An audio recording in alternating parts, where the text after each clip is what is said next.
uses an anhedral wing, which means the wing tip is lower than the wing root.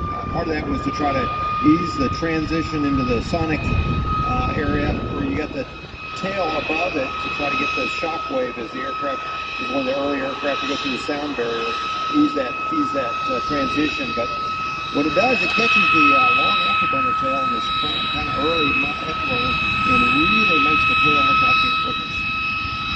Randy, here he comes from the left. Great photo opportunity right here, ladies.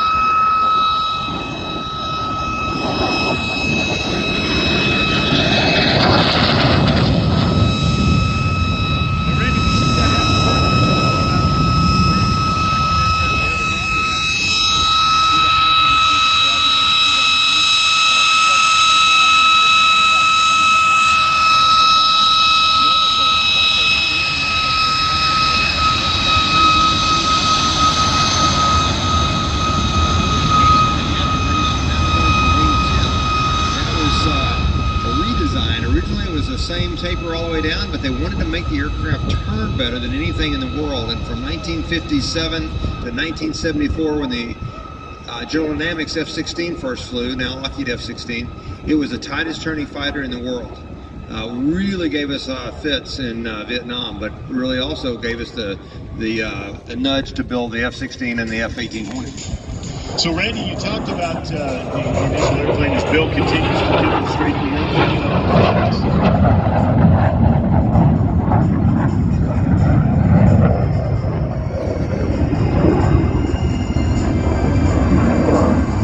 He's taking the aircraft vertical there, Randy. We talked about how tight it is, but it also is very powerful. I think when you go vertical and full burner, you can approach speeds up to 40,000 feet per minute, right?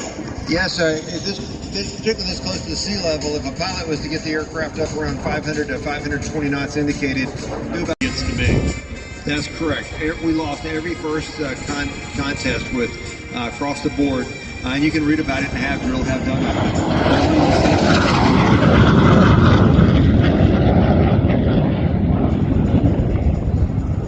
The aircraft doesn't just turn well, it doesn't bleed energy.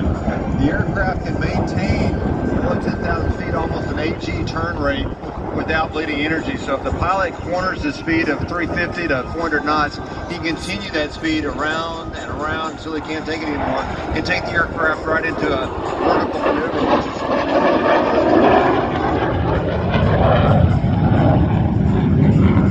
Well, and there we have Bill Culverson from Fighter Jets Incorporated demonstrating that minimum radius turn and full afterburner.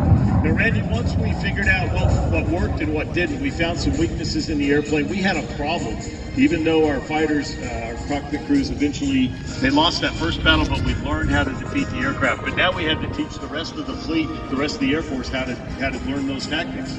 That's exactly right. And if you've ever watched the original Top Gun movie, in the very beginning of the movie, it talks about how they started a weapons school because the fighter pilots had lost the skill to dogfight. Well, that wasn't exactly true.